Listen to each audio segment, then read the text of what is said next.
ఎవరి పేరు వింటే రిజర్వ్ బ్యాంకు భయపడిపోతుందో, ఎవరొస్తున్నారంటే ఎస్బీఐ బ్యాంకు తలుపులు మూసేసుకుంటుందో ఆయనతో జాగ్రత్త అని ఎవరి గురించి కేంద్ర ఆరోగ్య శాఖ హెచ్చరించిందో ఆ సారే మన అప్పుల జగ్గడు. ఇది నిజం. జగన్మోహన్ రెడ్డి అప్పు కోసం తన అధికారులను పంపించాడు అనగానే దేశంలోని ఆర్థిక దిగ్గజాలన్నీ తలుపులు మూసేసుకుంటున్నాయి.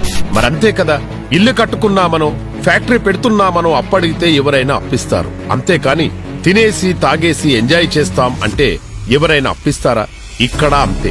జగన్ 5 ఏళ్ల పాలనలో సాగునీటి ప్రాజెక్టుల నిర్మాణం లేదు, పరిశ్రమల కోసం మౌలిక వసతులు కల్పించింది లేదు, పోర్టులు, విమానాశ్రయాలు, రైల్వేలను కలుపుతూ రహదారుల నిర్మాణం లేదు. అసలు ఆస్తుల సృష్టికి జగన్ ప్రయత్నమే చేయలేదు. ఎందుకంటే అతనికి అలాంటి ఆలోచనే లేదు. 2022-23 ఆర్థిక సంవత్సరాన్ని చూస్తే ఆస్తుల సృష్టికి జగన్ ప్రభుత్వం ఖర్చు పెట్టింది కేవలం 13.26%. అంటే 86.74% రెవెన్యూ ఖర్చు చేసి చూపించారు. ఇలాంటి బాధ్యత లేని ప్రభుత్వానికి అప్పు ఎవరిస్తారు?